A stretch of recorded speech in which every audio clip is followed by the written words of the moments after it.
So I know what you're thinking. What's up with Fram and why is she an assassin? She's not a crazed gunman, Dad. She's an assassin. Alright, so I'm doing a thief only stream, and so far it's actually been going really well.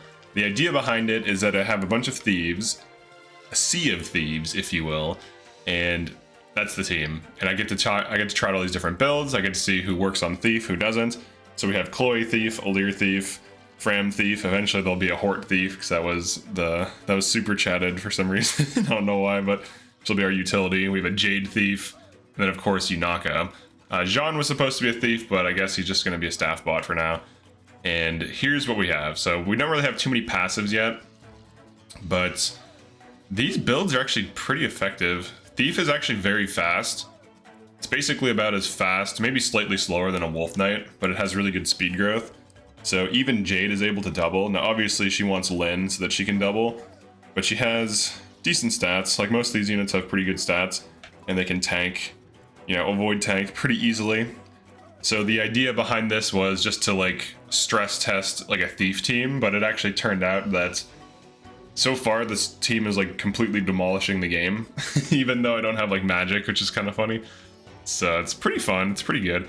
Now of these builds, this is still early on, right? Like the builds haven't been completely refined or made yet.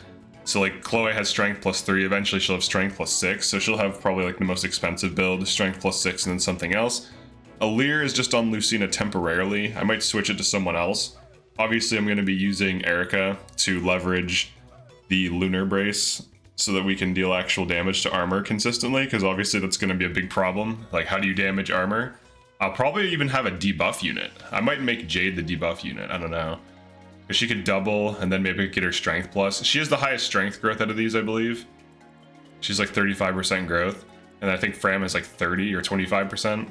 Maybe it's 30%, but Jade should hit the highest strength naturally of these. Now the strength values are quite low. Right now she's 11 strength, so she's not that much stronger than Chloe, but she does have higher growth, so long term she should have higher strength than these other units. Yeah, and she has way higher strength than Fram, who just became a thief. For the weapons we have so far, we have Steel Dagger with Lucina, Silver Dagger with Sigurd, Steel Dagger with Leaf, Silver Dagger with Micaiah. So Jade is kind of like an avoid tank, basically. Now all of these are avoid tanks once you throw them on the right tile, but I'm going to try to avoid just using Corrin. Actually, I'm probably going to ban Corrin, which seems counterintuitive. I already know Corrin on Thieves is good. Everyone knows this. And a team of thieves with Corrin is going to be ridiculous. So I'm banning Corrin for this playthrough. We're going to just rely on mitigation tanking, situational avoid tanking on certain avoid tiles when it presents itself. I'm going to try to not rely on that for every single map if it's available. I would like to be able to have like some mitigation tanks. So like once we get Ike, I'm going to have an Ike thief tank. Ike actually makes a lot of sense on a thief. Now you get rid of the avoid, which isn't what you want, but you can get extra defense, and then you can also get extra damage. You can get up to +4 strength on Ike, and +4 strength if doubling is +8 damage. So that's another way to like damage fix. So anything that provides strength is going to be valuable. So like Ike is going to be valuable, Roy's going to be valuable. Sigurd will probably be good because of the momentum damage. You can get +10 damage when engaged, because you get, +1 move, puts the thief at 6 move, then you get +5 move when engaged, so you can easily hit that +10 damage. So all these little, I'm gonna have to squeeze out every little possible damage increase from,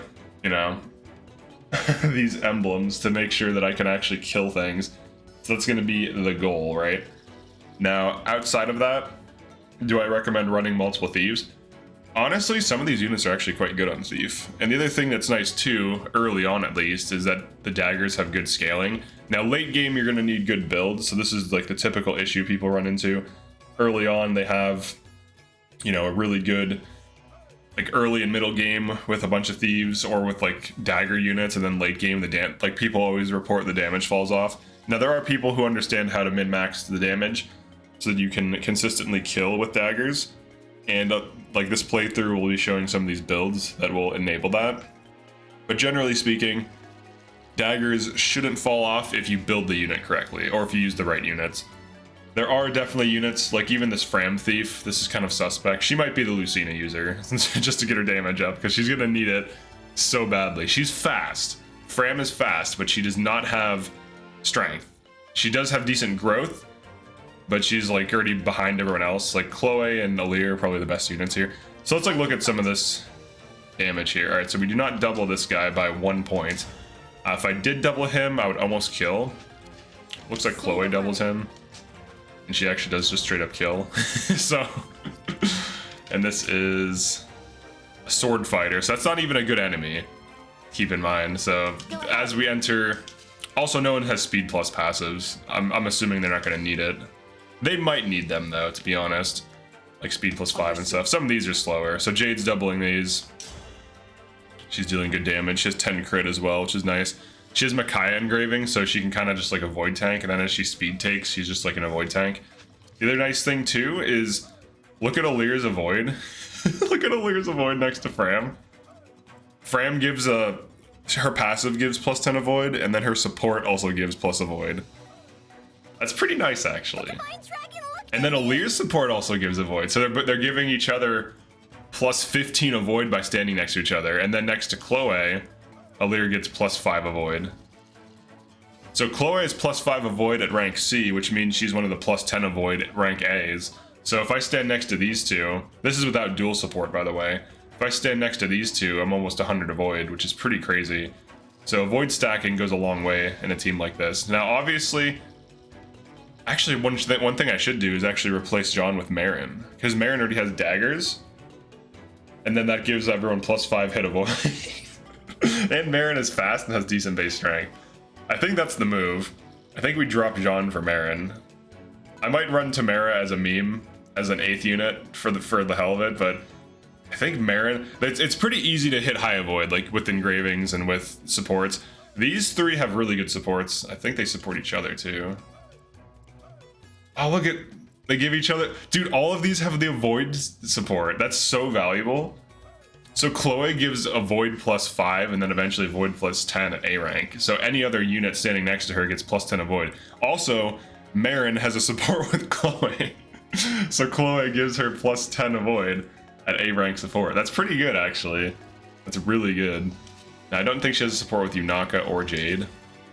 But yeah, these three are like super avoidant and fast innately, which is pretty crazy. And then so is Marin. So that might be part of like the high avoid dream team, so to speak. Now Lapis can also achieve similar results in this way because she has the avoid plus 10 near an ally passive. She loses crit, I believe, which is unfortunate. But she's basically like a worse Fram, because Fram probably has slightly lower strength, but I think their speed is the same. I think Fram has more durability, maybe slightly more durability, and she definitely has better availability, but both are pretty early on.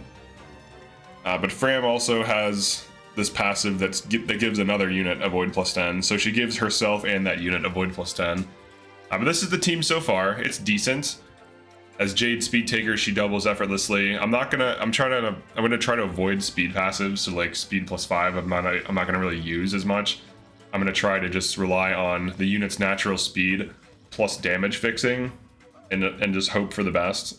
All of these are fast units. The only one who will have trouble doubling is probably Yunaka long term. Right now she is 17 speed. She's definitely way lower speed growth than these. And only one Lin ring exists, so I can't give it to both her and Jade. I feel like Jade would use it better, leverage it better, because she has higher strength, higher base strength. Right now Yunaka is, I think she's a higher level. She's level 12. She has 12 strength as well. Actually, maybe her strength growth is similar to Jade. It might be a base thing. I don't know. We'll have to see. We'll see how these work out long term to like evaluate who's good or not. But this is the early level, or the early thief situation. But if you want to catch this stream, it'll be one of the, I'm going to try to do like 2 to 3 streams a day, except for Fridays where I'll do 1. So the same time, 10 a.m. to 2 p.m. I am starting FE 10 chat sabotage on hard, so that starts today actually, and then I'll be doing the thief stream afterwards, and then I'll try to stream Disgaea for the 3rd stream. I'm basically just trying to stream all the time now. All right, so that's it for this one. Thanks for checking this out. Peace.